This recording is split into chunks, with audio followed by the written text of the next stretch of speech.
இறைவா நீயே அனைத்தும். இறைவா நீ நன்றாக இருக்க வேண்டும். அன்புடன் பிரம்ம ரிஷி அகத்திய மாமுனிவர் உத்தரவு. நவகிரக தீபம். நம் முன்னோர்கள் நன்றாக வாழ்ந்த ரகசியங்கள். சித்தன் அருள் 1726 பெங்களூரு சச்சங்க உத்தரவு. வணக்கம் அடியவர்களே. நவம்பர் 12 2024 அன்று பெங்களூரு சத்சங்கத்தில் பக்தர்களுக்கு குருநாதர் அகத்தியர் பெருமான் பக்தர்கள் அனைவரும் நவகிரக தீபம் இதை கடைபிடித்து வர வேண்டும் என்று உத்தரவு தந்துள்ளார். நம் குருநாதர் அகத்திய மாமுனிவர் உரைத்த நவகிரக தீபத்தை அனைத்து இல்லங்களிலும் தினமும் வழிபாடு செய்யும் பொருட்டு எப்படி நம் முன்னோர்கள் நன்றாக வாழ்ந்தார்கள் என்ற ரகசியங்களை விளக்கும் ஒரு சிறு பதிவு இது. அனைத்து அடியவர்களுக்கும் பகிரவும். சந்தேகங்கள் கமெண்ட் செய்யவும். உலகம் முழுவதும் இந்த நவகிரக தீபம் ஏற்ற உதவுங்கள். ஒவ்வொரு அடியவர்களும் ஆலயங்களுக்கே சென்று மக்களுக்கு எடுத்துக் கூறவும். வாருங்கள், எப்படி நம் முன்னோர்கள் நன்றாக வாழ்ந்தார்கள் என்ற விளக்கப் பதிவின் உள் செல்வோம். அன்புடன் அகத்திய மாமுனிவர் வாக்கு. அறிந்தும் கூட நிச்சயம் பின் நவகிரக தீபம் ஏற்றி வழிபாடு செய்யும் ஆதிகால முறை. இதை பின்பற்றுவார்கள் நிச்சயம். யானே பின்பற்ற வைக்கின்றேன் பல மக்களை. அம்மையே அப்பனே நிச்சயம். முன்னோர்கள் எல்லாம் நிச்சயம் பின் இப்படி எல்லாம் தீபத்தில் எரியவிட்டு நன்றாக வாழ்ந்தார்கள். ஆனால் இன்று மின்சாரம் வந்தது. இப்போது என்ன வாழ்ந்தார்கள்? மின்சார விளக்குகள் எரியும் அல்லவா? அதில் கூட நிச்சயம் வேதியியல் தன்மை இருக்கின்றது. அதுவும் கூட நிச்சயம் மனிதனின் யோகத்தை நிச்சயம் ஈர்த்துக் கொள்கின்றது. ஆனால் விளக்கு தீபம் இருக்கின்றதல்லவா, அது மனிதனின் யோகத்தை ஈர்த்துக் கொள்வதில்லை.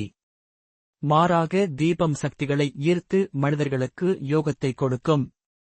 இதனால்தான் அறிந்தும் கூட இறைவனும் தெரியாமல் இருக்கின்றான், மின்சாரமும் தெரியாமல் இருக்கின்றது. இதனால்தான் அப்பனே என் பக்தர்களுக்கு தெளிவுபடுத்த வேண்டும் என்று உங்களை பெங்களூரு அழைத்தேன் யான். முன்னோர்கள் நன்றாக வாழ்ந்த ரகசியங்கள் விளக்கம். வணக்கம் அடியவர்களே. உங்கள் இல்லங்களில் நீங்கள் பல வழிபாடுகள் செய்தும் நன்றாக வாழ எந்த ஒரு வழியும் கிடைத்திராத இந்த கொடும் கலியுக காலத்தில் நம் குருநாதர் கருணைக்கடல் அகத்திய மாமுனிவர் நமக்காக நம் முன்னோர்கள் செய்த நவகிரக தீப வழிபாடு என்ற ஒரு ஆதிகால இறை வழிபாட்டு முறையை அருளியுள்ளார்கள். நீங்கள் இதற்கு முன் கேட்ட வாக்குகளின் மூலம் இப்படி 9 நவகிரக தீபம் ஏற்றி அந்த 9 விளக்கில் குருநாதர் சொல்லிய எண்ணெய், பச்சை கற்பூரம், ஏலக்காய், கிராம்பு ஆகியவற்றால் பொடிகள் செய்து அதனில் இட்டு நம் முன்னோர்கள் வழிபட்டு அவர்கள் வாழ்வில் யோகங்கள் பல கிட்டி நன்றாக வாழ்ந்துள்ளார்கள் என்ற ஒரு முக்கிய ரகசியத்தை இங்கு உரைத்துள்ளார்கள்.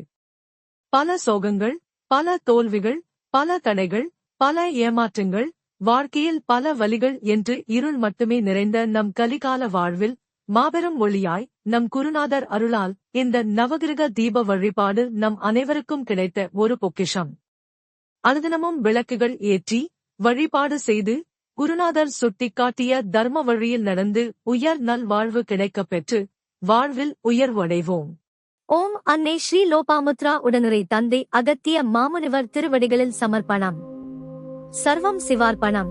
ஓம் அகத்தீசாய நமஹ.